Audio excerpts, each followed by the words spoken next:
नमस्कार विद्यार्थी मित्रांनो. ऑनलाईन सरजी यूट्यूब चॅनलमध्ये मी SP जाधव, प्रभावती विद्यालय विद्यानगर परभणी आपलं स्वागत करतो.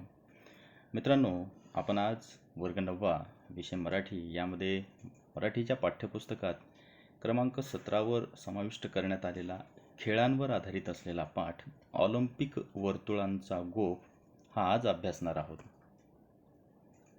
9वीच्या पाठ्यपुस्तकामध्ये पान क्रमांक 73वर हा पाठ देण्यात आलेला आहे. या पाठाचे लेखक आहेत बाळ ज पंडित. तर यांचा परिचय आपण हा पाठ अभ्यासना अगोदर करून घेऊयात. बाळ ज पंडित 1929 ते 2015. प्रसिद्ध लेखक, क्रिकेट सामन्यांचे समालोचक, पहिले शतक, कुमारांचे खेळ, क्रिकेटमधील नवलकथा इत्यादी पुस्तके प्रसिद्ध. ऑलिम्पिक सामन्यांची सुरुवात का व कशी झाली, हे सामने भरवण्यामागील उद्दिष्ट कोणती, ऑलिम्पिक वर्तुळांचा अर्थ काय, या सर्वांचा आढावा प्रस्तुत पाठातून लेखकांनी घेतला आहे. प्रस्तुत पाठातून जागतिक ऑलिम्पिक क्रीडा स्पर्धेविषयीची माहिती देण्यात आलेली आहे. तर ऑलिम्पिक स्पर्धाविषयी सादर करण्यात आलेली माहिती या पाठाच्या स्वरूपातून आता आपण अभ्यासणार आहोत. बघा, मनुष्याच्या सर्वांगीण व्यक्तिमत्व विकासात क्रीडेचं महत्त्व अनन्यसाधारण आहे. सर्व स्तरांवर खेळले जाणारे क्रीडा सामने आणि क्रीडा रसिकांचेच नव्हे तर जगभरातील क्रीडाप्रेमींचं लक्ष वेधून घेणारे ठरतात. संपूर्ण जगभरातील क्रीडा सामन्यात ऑलिम्पिक क्रीडा सामन्यांना एक मानाचं स्थान आहे. ऑलिम्पिक 2020च्या विजयाचं उद्दिष्ट डोळ्यासमोर ठेवून आपल्याला आवडणाऱ्या खेळावर लक्ष केंद्रित करून त्यात पारंगत होऊन आपल्या देशाला ऑलिम्पिक विजयाचे मानकरी होण्यासाठी अधिकाधिक प्रयत्नशील राहूया. ऑलिम्पिक गावाकडे आमची मोटार भरधाव वेगानं जात होती. प्रचंड गर्दी असली तरी रहदारीला अडचण मुळीच नव्हती. येण्या जाण्यासाठी वेगवेगळे रस्ते होते. खेळाचे मैदान जवळ येऊ लागले तसे आमचे डोळे समोरील क्षितिजाकडे लागले. खूपच उंच अशा स्तंभावर एक भला मोठा ध्वज फडकत असलेला आम्हाला दिसला. ऑलिम्पिक सामन्याचे ते स्वतंत्र निशाण होते. ध्वजावरील पांढऱ्या शुभ्र पार्श्वभूमीवर लाल, पिवळ्या, निळ्या, हिरव्या व काळ्या रंगाची वर्तुळे एकमेकात गुंफलेली होती.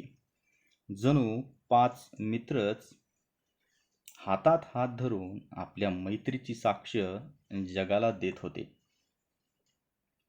ही 5 वर्तुळे म्हणजे जगातील 5 खंड आणि त्यांची शुभ्र धवल पार्श्वभूमी म्हणजे विशाल अंतराळ. या ध्वजावर ऑलिम्पिकचं ब्रीद वाक्य लिहिलं आहे. सिटियस ऑल्टियस फॉर्टियस म्हणजे गतिमानता, उच्चता, तेजस्विता. प्रत्येक खेळाडूने जास्तीत जास्त गतिमान होण्याचा प्रयत्न केला पाहिजे. अधिकाधिक उंची गाठण्याची शिकस्त केली पाहिजे आणि बलसंवर्धनासाठी जास्तीत जास्त श्रम केले पाहिजेत, असा संदेश हा ध्वज खेळाडूंना देत असतो. या ध्वजस्तंभाजवळ एक स्फूर्तिदायक मशाल सतत तेवत असते. ऑलिम्पिक सामने म्हणजे क्रीडापटूंसाठी आणि क्रीडा शौकीनांसाठी एक पर्वणीच असते. पृथ्वीच्या पाठीवरील सर्व राष्ट्रातील सुमारे 5 ते 6 हजार खेळाडू या सामन्यामध्ये भाग घेत असतात. स्त्री खेळाडूंची संख्या 2000च्या आसपास असते. प्रेक्षागृहात सुमारे 70 ते 80 हजार प्रेक्षक बसण्याची सोय असते. याशिवाय सुमारे 25,000 लोकांना हे सामने उभे राहून पाहता येतील. पोहण्याच्या शर्यतीसाठी 4-5 तलावही बांधलेले असतात. खेळाचं विशाल मैदान, त्याभोवती प्रचंड प्रेक्षागार, रहदारीसाठी मुद्दाम बांधलेले अनेक सडका, लोहमार्ग, पुरुष व स्त्री खेळाडू यांच्या निवासासाठी बांधलेल्या असंख्य खोल्या, असलेल्या इमारती, वसतिगृहे, प्रेक्षकांच्या श्रमपरिहारासाठी सुसज्ज अशी विशाल उपहारगृहे असे हे एक मोठे गावच असते. याला ऑलिम्पिक विलेज असं म्हणतात.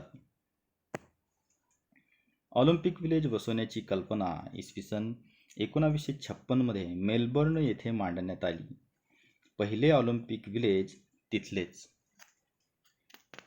ऑलिम्पिक सामने हे दर 4 वर्षांनी होतात. हे सामने 5 दिवस चालत. इसवी सन पूर्व 776 मध्ये हे सामने झाल्याची पहिली नोंद ग्रीस देशाच्या इतिहासामध्ये सापडते. यावेळी स्पर्धेत यशस्वी होणाऱ्या खेळाडूंचा ऑलिव्ह वृक्षाच्या फांदीची माळ घालून गौरव करण्यात येत असे.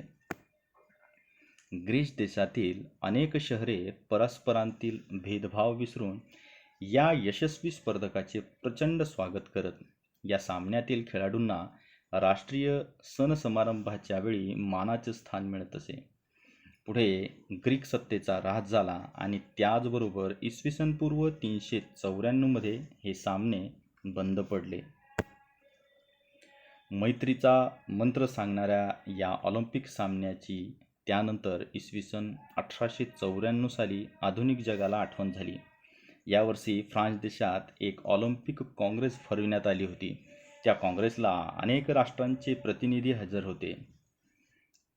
कुबेर्टीन नावाच्या फ्रेंच क्रीडातज्ज्ञाने या काँग्रेसमध्ये ऑलिम्पिक सामन्याचे पुनरुज्जीवन केले. शरीर संपदा वाढवण्यासाठी, बलसंवर्धन करण्यासाठी आणि प्रामुख्याने देशादेशांमधील मैत्री वाढवून त्यांच्यात मित्रत्वाची स्पर्धा व्हावी यासाठी प्राचीन ऑलिम्पिक सामन्याप्रमाणे यापुढे आंतरराष्ट्रीय क्रीडा स्पर्धा भरवाव्यात असे ठरले.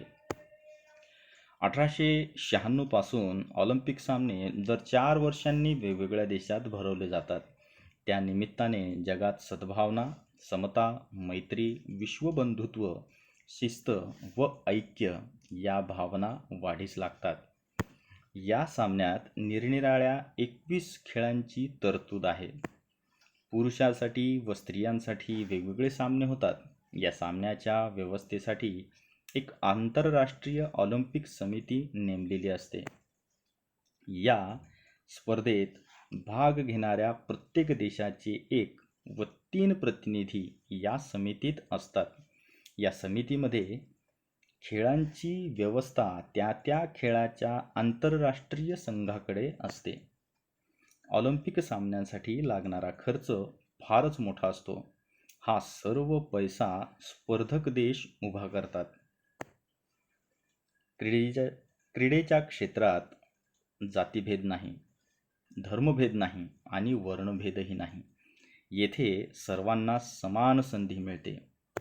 अमेरिकेतील जेसी ओवेन्स हा वंशाने आफ्रिकन खेळाडू 1936 मध्ये बर्लिनला झालेल्या ऑलिम्पिक स्पर्धेत त्याने 4 अजिंक्यपद मिळवली.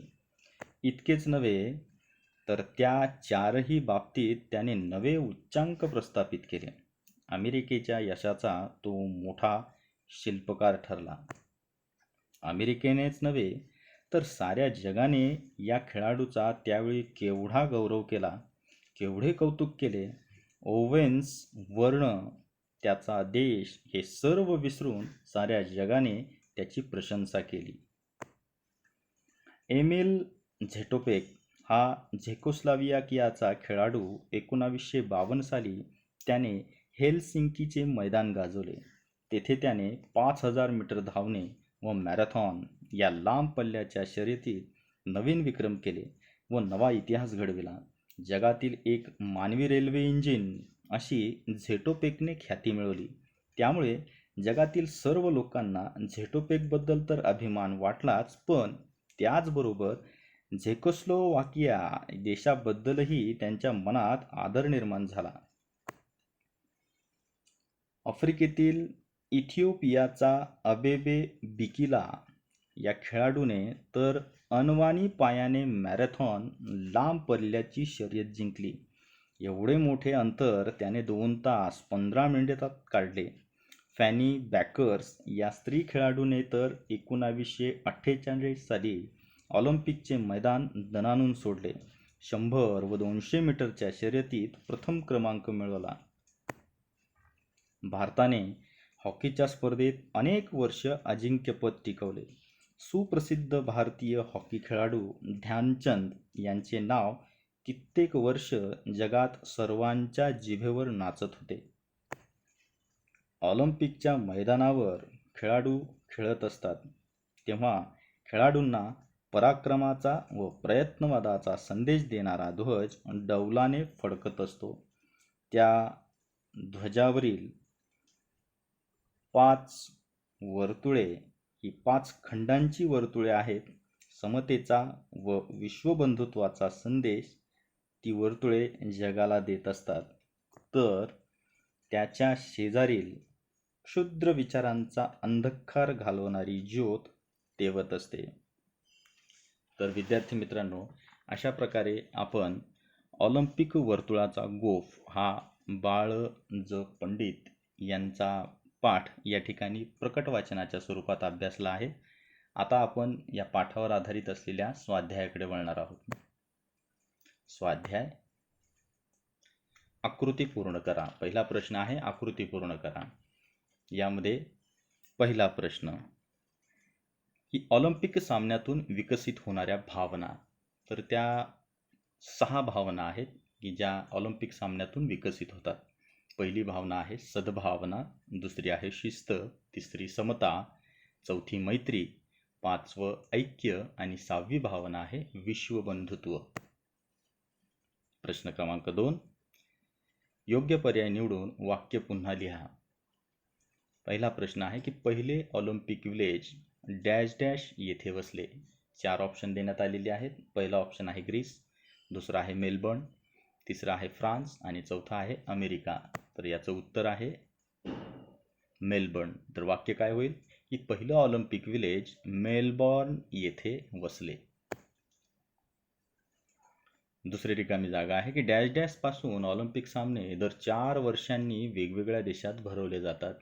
पहिलं ऑप्शन आहे 1896, दुसरं आहे 1956, तिसरं आहे इसवी पूर्व 776, तर चौथा ऑप्शन आहे इसवी पूर्व 394.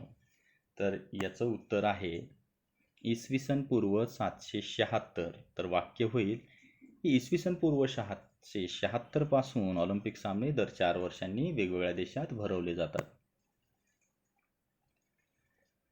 यानंतरचा प्रश्न आहे की ऑलिम्पिकचं ब्रीद वाक्य काय आहे. तर ऑलिम्पिकचं ब्रीद वाक्य आहे सिटियस, ऑल्टियस, फॉर्टियस. या वाक्यातून मिळणारा संदेश काय आहे, तर तो 3 त्याचे अर्थ आहेत त्या संदेशाचे. पहिला की प्रत्येक खेळाडूने जास्तीत जास्त गतिमान होण्याचा प्रयत्न केला पाहिजे.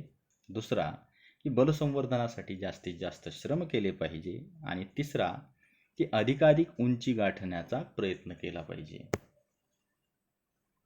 प्रश्न क्रमांक 3, खालील वाक्य वाचा. अधोरेखित केलेल्या शब्दांबाबत माहिती भरून तक्ता पूर्ण करा. एखाद्या शब्दाला खालील मुद्दे लागून नसतील तर तिथे तुम्हाला फक्त डॅशचं चिन्ह दिलेलं दिसतंय.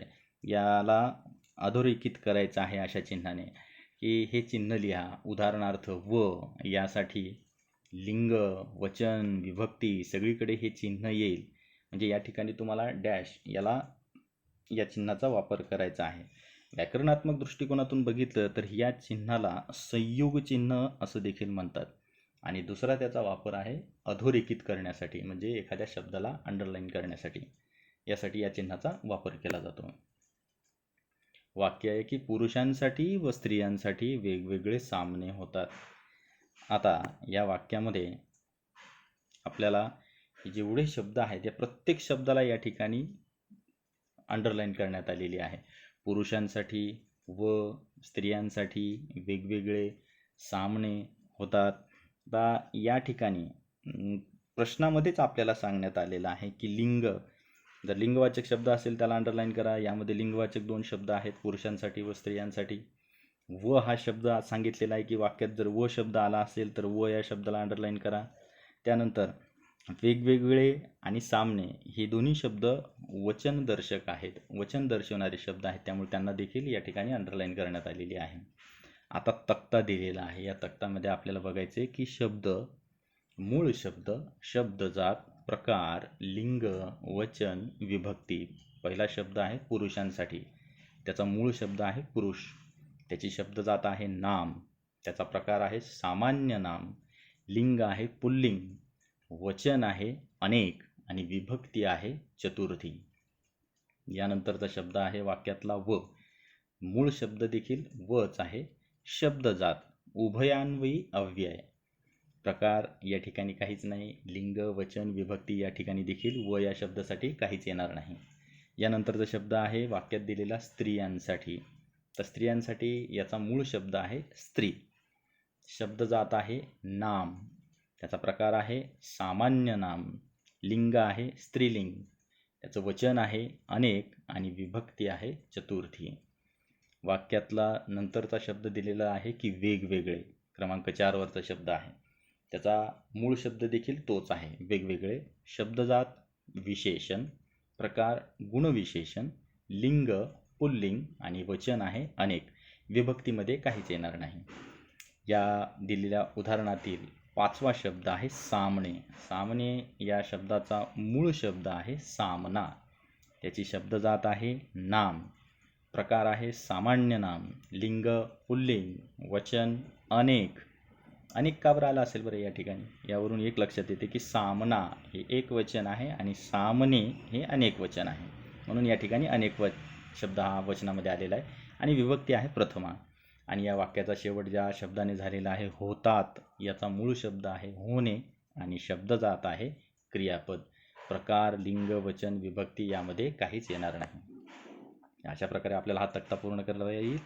यानंतर प्रश्न आहे स्वमतावर आधारित. स्वमत यामध्ये समाविष्ट करण्यात आलेला पहिला प्रश्न, ऑलिम्पिक म्हणजे विश्वबंधुत्व ही संकल्पना स्पष्ट करा. तर ही संकल्पना आपल्याला खालील प्रकारे स्पष्ट करता येईल. या ऑलिम्पिक सामन्यात पृथ्वीवरील बहुसंख्य राष्ट्रांचे खेळाडू सहभागी होतात, ते त्या राष्ट्राचे प्रतिनिधी असतात, संपूर्ण जगाचं त्या सामन्यांकडे लक्ष असतं. या क्रीडा स्पर्धा आहेत, त्यात जातीभेद, धर्मभेद व वर्णभेद नसतो, सगळेजण समान असतात.